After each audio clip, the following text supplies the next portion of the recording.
Picture this, you finally find your signature style, the thing that makes you you. People recognize you for it, people love you for it, maybe even quote your lyrics about it, and then you throw it all away. Well, today we're going to talk about artists who rebranded too soon and why the timing in the music industry can make or break your career. Please remember to subscribe to the channel. Now let's get back to the video.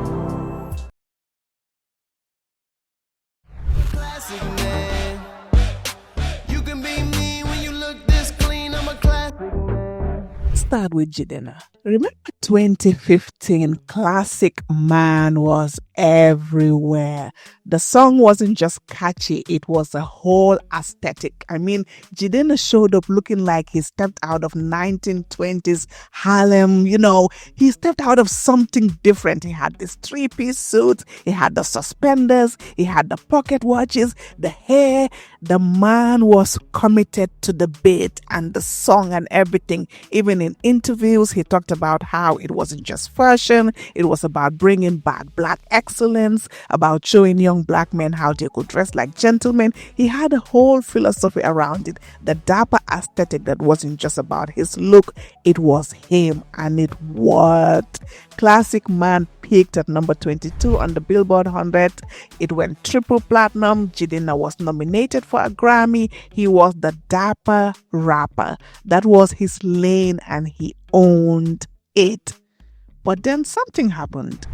Maybe it was the pressure to evolve, or maybe it was wanting to show range. But Jidenna started moving away from the very thing that made him famous.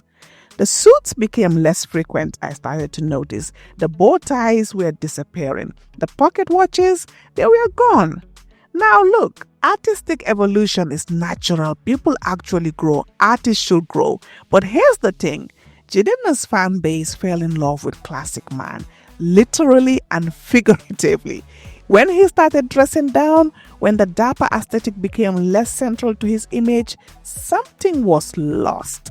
Something went down with that. I believe his subsequent releases didn't capture the same magic. There was 85 to Africa. It had its moments, but it never reached the cultural impact of Classic Man. Why is that? Because he abandoned his signature look before it had fully matured into something bigger. And I believe somebody else who also did that same thing, but with something entirely different, is Asake. Alalaje mi Asake.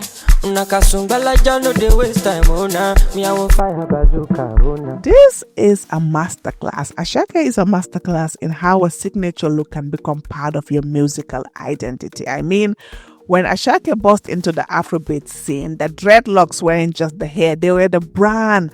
The dreadlocks were wild, they were free-flowing, they perfectly matched, his performance style when he jumped around on stage or in the videos when he's, riding everywhere. The locks were there. It was Asake, like fans could literally refer to him by his hair, the guy with the dreadlocks, the dreadlocks king.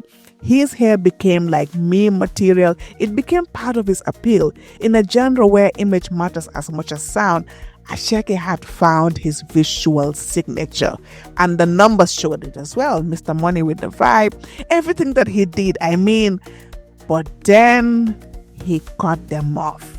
And listen, I know hair grows, style changes, everybody changes their style, including myself. Sometimes you just want something new, sometimes you look at the mirror, you're like, I'm bored, like I want to get rid of this. But the timing of him cutting it off, it felt premature. Asake was still riding the wave of his signature look, but then he decided to change it up, it seemed it was too soon, and the internet went crazy. Fans felt like they lost something. Some said he looked totally different. Some said he lost his appeal. Was it fair? Maybe not.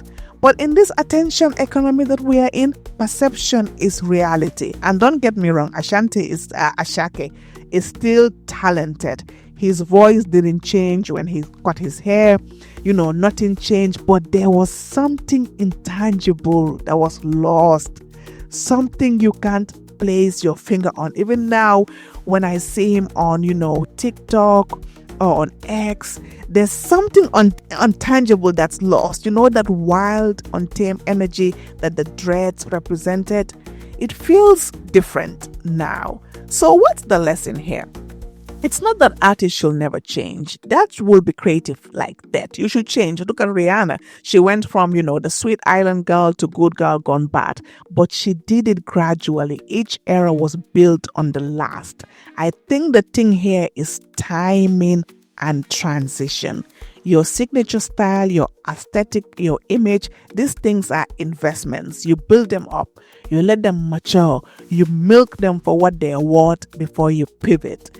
Jidenna could have been the dapper king for years. Asake could have let those dreads become legendary. Instead, they both jumped ship like a bit too early before their signatures had fully cemented them into cultural consciousness. But both of them are still making music. Both of them are still extremely, extremely talented. But there's no longer the something, Jidenna isn't the dapper rapper anymore. Asake isn't the dreads guy anymore. They're just artists. And in a crowded field, just being an artist isn't enough.